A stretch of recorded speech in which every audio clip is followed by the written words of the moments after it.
bênçãos de Deus. E se por acaso o teu pecado estiver a trazer consequências não só para ti, mas também para a tua família e a comunidade em que serves, em que vives. Olá, sejam todos bem-vindos a mais um momento de oração, reflexão na palavra de Deus.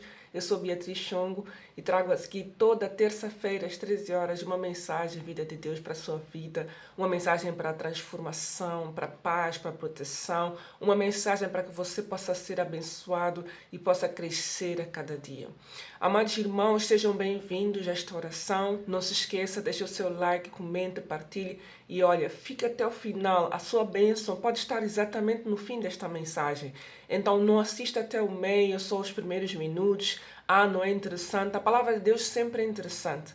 A palavra de Deus sempre é interessante.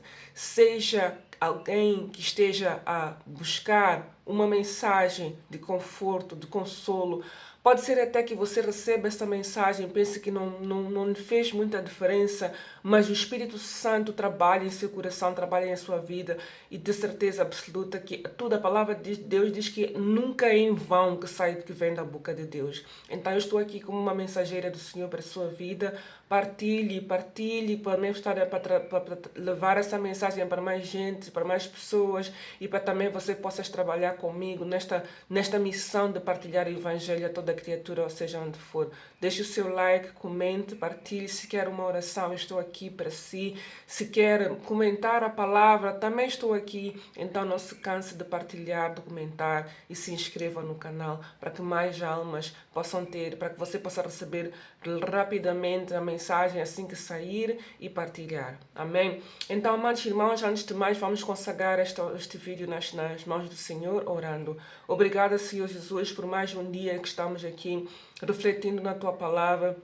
Senhor Jesus, eu quero pedir que o Espírito Santo que esteja comigo neste momento, que possa falar, não eu, mas sim Tu, Senhor, que possas trazer esta mensagem para que haja transformação na vida de cada irmão e cada irmã que estiver a escutar esta palavra, Senhor. Vem com Teu poder neste momento, opera grandemente na vida de quem estiver a escutar, Senhor. Me capacita para que realmente o que sair daqui seja vindo de Ti. Eu ora agradeço por tudo, Senhor, em nome de Jesus. Amém. Amém. Amados, vamos ver a palavra aqui em Josué 7 e vamos ver de 1 a 13. Eu vou ler, depois vamos refletir juntos. Diz assim a palavra. Os israelitas são derrotados por causa do pecado de Acã. 7:1. E prevaricaram os filhos de Israel no anátema, porque Acã, filho de Carmi, filho de Zabdi, filho de Sera, da tribo de Judá, tomou do anátema. E a ira do Senhor se acendeu contra os filhos de Israel. Enviando, pois, Josué de Jericó alguns homens a Ai, que está junto a Betaven, da banda do oriente de Betel, falou-lhes dizendo: Subi e espiai a terra. Subiram, pois, aqueles homens e espiaram a Ai. E voltaram a Josué e disseram-lhe: Não suba todo o povo, subam alguns 2.000 ou 3.000 homens a ferir a Ai. Não fatigueis ali a todo o grupo, todo o povo, porque poucos são. Assim, subiram lá do povo alguns 3.000 homens, os quais fugiram diante dos homens de Ai. E os homens de Ai feriram deles alguns 36, e seguiram-nos desde a porta até Sebarim, e feriram-nos na descida. E o coração do povo se derreteu e se tornou como água.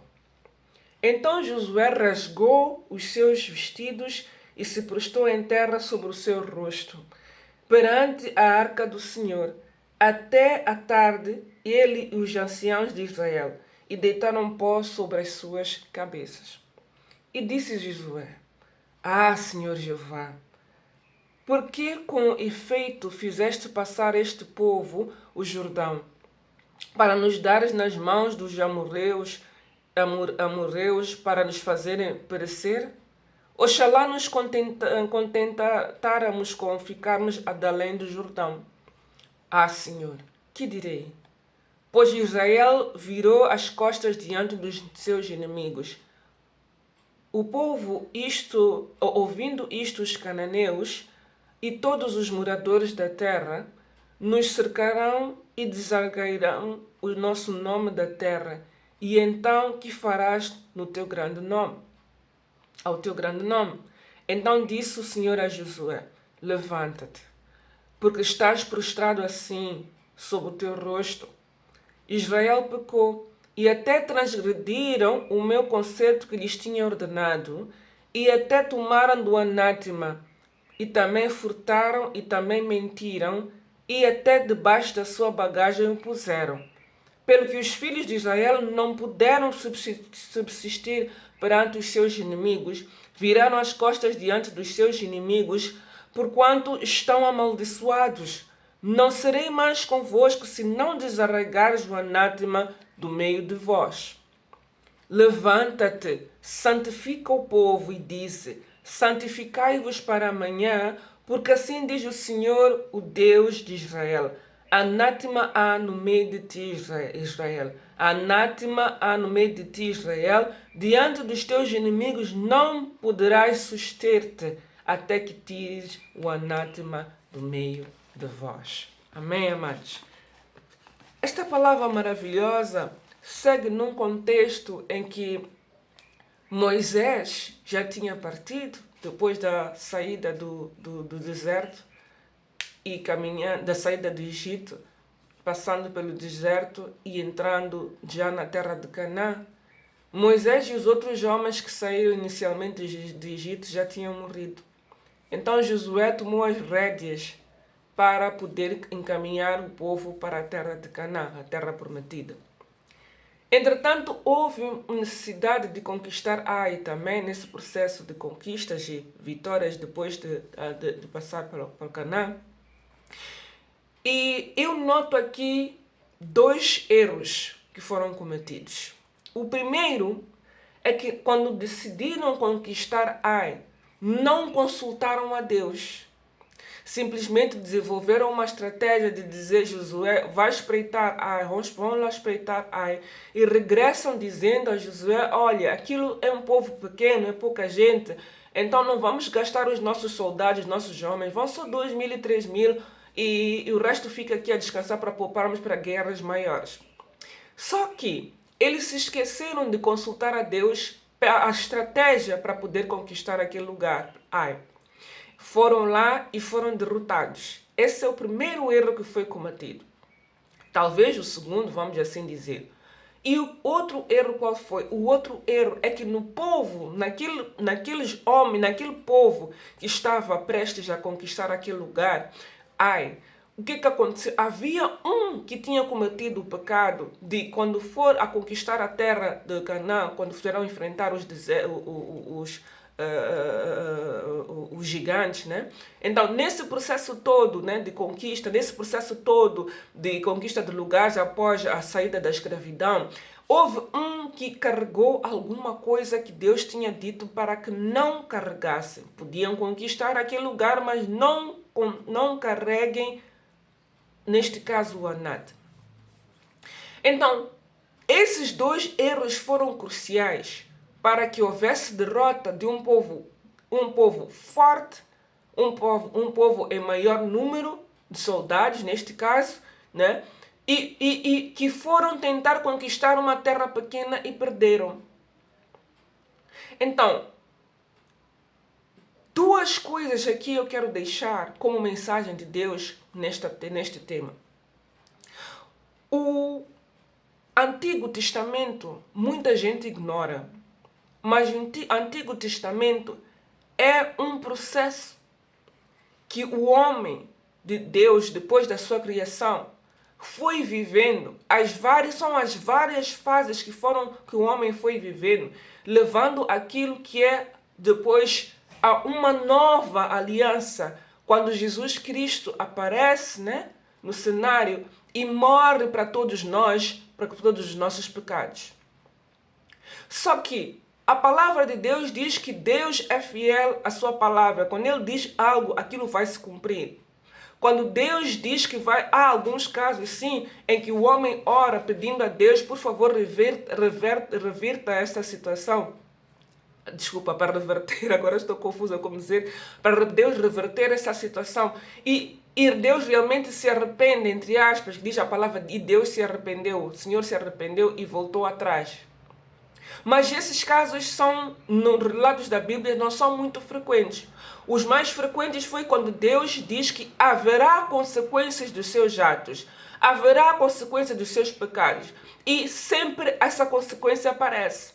Então Deus é tão sério, é tão firme na sua palavra, que quando Ele diz que há consequências pelos seus atos, se alguém faz algo errado, haverá consequências.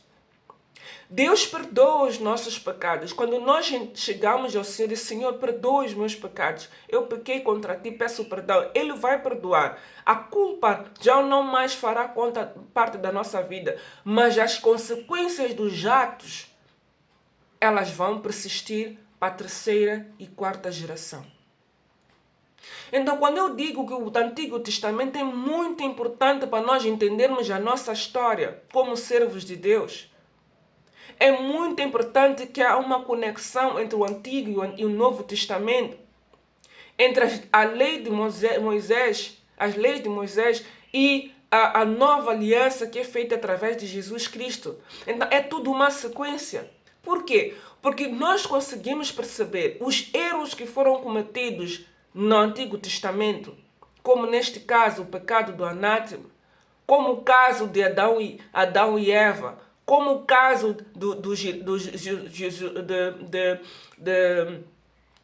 como é que é? Dos irmãos que matou o outro, desculpa, estou um bocadinho aérea, agora não me lembro, Abel e Caim. Amém, obrigada Jesus. Como vários outros casos, vários outros erros dos reis, nos livros dos reis, nos livros de Samuel, nós vemos muitas, no Deuteronômio, nós conseguimos ver todas as falhas humanas que foram cometidas e conseguimos ver que houve consequências. Então, como é que eu quero ligar esta palavra do anátema, nessa história deste erro que foi cometido pelo povo, né, de Israel, com a nossa vida atual? Pode ser, amado irmão, que você já orou, que você já jejuou, que você já fez tudo, já serviu, já seguiu os 10 mandamentos, já fez de tudo, mas a sua bênção não aparece, não acontece. A sua vida continua a mesma, estagnada, não há avanço. Quando se fala de prosperidade, quando se fala de avanço, que as misericórdias do Senhor se renovam a cada dia, parece que você está a ouvir falar de uma lenda, de uma história. Amado irmão, eu tenho uma solução, eu trago uma solução para si hoje. Amém? Aqui no Josué, fala que Deus, quando estava a falar com Josué, Josué estava prostrado. Quando a palavra de Deus fala que rasgou as suas vestes e cobriu-se de cinza ou vestiu-se de sacos, etc. É que é o limite máximo que eles usavam na altura para mostrar a sua dor, a sua indignação. Então estava tão indignado Josué, como é que é possível aquele povo pequeno ter-nos ganho? Como é que é possível nós perdermos esta batalha? E Deus diz, por que tu estás assim, Josué? Por que estás nesse estado? Eu ia acrescentar naquilo que Deus diz aqui em relação ao anátema, ia acrescentar, mas tu não me consultaste em relação a essa guerra. Tu não me perguntaste se devias avançar e qual é a estratégia de guerra que devias ter usado. Eu ia juntar isso às palavras de Deus. Porque é importante nós consultarmos a Deus a cada ato. Porque quando dá errado, há consequências. Quando dá certo, há consequências muito boas. Mas a forma certeira de que as coisas vão andar como deve ser, como se pretende, é quando nós consultamos a Deus. E pode ser que os seus planos, os seus projetos tenham sido bem feitos, perfeitamente feitos, com todo o detalhe, e dão errado. Aqui estavam convencidos que iam ganhar a batalha. Mas se eles tivessem perguntado a Deus, Senhor, podemos avançar para esta batalha ou não? Quantos homens nós podemos levar? Talvez Deus fosse dizer, não avancem antes de resolverem o problema, porque há um problema aí no meio de vós. Há alguém que pecou contra mim. Então não vale a pena vocês irem a essa batalha porque vão perder. Resolvam primeiro esse problema e depois podem ir à batalha. Amados irmãos, quantas vezes nós nos metemos em negócios, entre aspas, que não estão ligados ao propósito que Deus quer? Escute, amado, às vezes não é porque Deus não quer nos dar essa bênção. Às vezes não é porque, entre aspas, a graça de Deus não está conosco ao ponto dele dizer que nós merecemos essa bênção. Mas às vezes o problema é que algumas coisas, a palavra de Deus diz que todas as coisas me são lícitas, mas nem tudo me convém. Então, não convém para o seu propósito fazer algo. Pode ser que Deus esteja a dizer que isso não é pecado, isso é bom. Eu gosto de ver o meu povo a prosperar. Mas eu não quero que tu prosperes dessa maneira porque eu tenho um propósito diferente para a tua vida. Então, essa bênção que tu achas que é bênção, isso que pode ser bênção para uma outra pessoa, que eu posso dar para outra pessoa, a ti não te quero dar. Porque eu tenho um propósito diferente para a tua vida. Amém. Então é sempre bom, é sempre mais seguro perguntar a Deus: devo ou não assinar este contrato? Devo ou não ir a esta reunião? Devo ou não avançar com este negócio? Devo ou não casar-me com esta pessoa? Então é sempre melhor perguntar. Porque neste caso, o que aconteceu? Como não perguntaram, houve uma consequência. Morreram pessoas. As suas ações podem levar à morte de pessoas, amados irmãos, isso é sério. As suas atitudes podem levar à morte de pessoas. E há um pecado escondido no meio deste povo. Há alguém que desobedeceu, esteve em desobediência a Deus. Então, você não pense que, por exemplo, na sua casa, as coisas podem não estar a dar certo, porque há alguém na sua casa que desobedeceu a Deus. Perdoe-me, irmãos. Há alguém na sua casa que desobedeceu a Deus e pode ser que seja você. Há um pecado oculto que está acontecendo na sua casa. Pode ser você, mas pode não ser você, pode ser alguém da sua família. Porque a palavra de Deus diz que as consequências do pecado vão até a terceira ou quarta geração. Pode ter sido o seu bisavô. Pode ter sido o seu avô, o seu pai. Pode ser o seu filho. Amados irmãos, nós temos que confessar os nossos pecados. E se seu avô, seu bisavô não quer contar, ou não está vivo, ou seu pai, ou seu filho, né? O que é que nós vamos fazer? Como disse aqui, fez Jesus. Perguntou a Deus: Senhor, o que é que se passa? Por que é que não vencemos esta batalha? O que é que nós tínhamos tudo para vencer? Por que é que não vencemos esta batalha? Então, aqui quero deixar algumas estratégias para que você possa vencer as suas batalhas. A primeira estratégia: Senhor, faça uma oração. Senhor, há alguma coisa na minha casa? Há alguma coisa na minha vida? Há alguma coisa na minha família que não te agrada? Há um pecado, há um anátema na minha vida, na minha casa, na minha família, que possa estar a impedir as bênçãos na minha casa? Será? Segundo, Senhor, se Deus se revelou, Senhor, por favor, eu peço perdão pelos meus pecados. Peço perdão pelos pecados dos meus antepassados, até a terceira e quarta geração antes de mim. Confesso os pecados. Não parece uma coisa parece loucura, mas a palavra de Deus diz que tem 3 ou 4 gerações que pagam pelas consequências dos pecados cometidos. Senhor, eu peço perdão pelos pecados dos meus antepassados. Eu quero confessar. Se você conhece o tipo de pecado cometido, eu confesso o pecado tal do meu bisavô, do meu avô, dos meus pais. Como é que você vai saber quais são os pecados? Leia Deuteronômio 28. De 1 a 14 fala das bênçãos. De 14 até o 28, se não estou em erro, até o final, fala das maldições. E se você consegue ver as consequências dos pecados, então se vocês verem as consequências do pecado, até passo um dia a pregar sobre isto, a partir do 15, no Deuteronômio 28, fala de tudo o que acontece, pragas, doenças, etc, etc. Então se você consegue identificar uma das consequências de que você está a viver, que vem no Deuteronômio 28, você pode dizer, ter a certeza que houve algo que foi desobedecido, que está entre 1 e 14 no 28, que eu preciso confessar e pedir perdão a Deus. Eu tenho a certeza, amados irmãos, que Deus vai abençoar. Deus vai perdoar. E vai se quebrar um ciclo de desgraça na sua vida. E em nome do Senhor será glorificado. Quero deixar um pequeno recado aqui no fim. Diz que, como é que eu vou glorificar o teu nome? Deixa eu ver aqui. Aqui diz assim, no 9. Ouvindo isto, os cananeus e todos os moradores da terra nos cercarão e desarraigarão o nosso nome da terra. Então, Josué estava preocupado com o nome daquela geração, daquele povo. E diz, e então, que farás ao teu grande nome?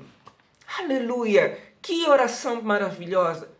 Quando nós somos envergonhados, o que acontece? É o nome do Senhor que está a ser envergonhado. Porque nós dizemos que nós servimos a esse Deus grande. Então Deus se preocupa conosco. Por quê? Porque é o nome dele que está a ser envergonhado. Então, duas coisas. Não vamos nós envergonhar o nome do Senhor. E como é que nós fazemos isso? Perguntando a Deus. Senhor, posso? Devo? Vou? E Senhor... Em número 2, Senhor, há alguma coisa que eu não esteja consciente, que eu esteja a fazer, que esteja a impedir as tuas bênçãos na minha casa, na minha vida? Há alguma coisa que aconteceu nos meus antepassados que esteja a impedir as bênçãos na minha casa, na minha vida? Então eu tenho a certeza que Deus vai revelar. E confessa os pecados, peça perdão. E não perpetue os mesmos erros, os mesmos pecados, para que realmente a bênção possa estar na sua casa, possa ficar. Amém? Amados irmãos, muito obrigada por estarem aqui comigo.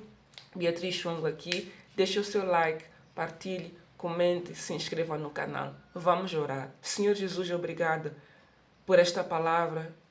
Nós queremos te pedir perdão, Senhor, e pedirmos para que tu nos possas ajudar a identificar se há algum pecado na nossa casa, oculto, na nossa família, se há um erro, se há algo que nós estamos a praticar que não te agrade, ajuda-nos, Pai. Vasculha e sonda os nossos corações, sonda os corações da nossa casa, sonda os corações das nossas nações, Pai.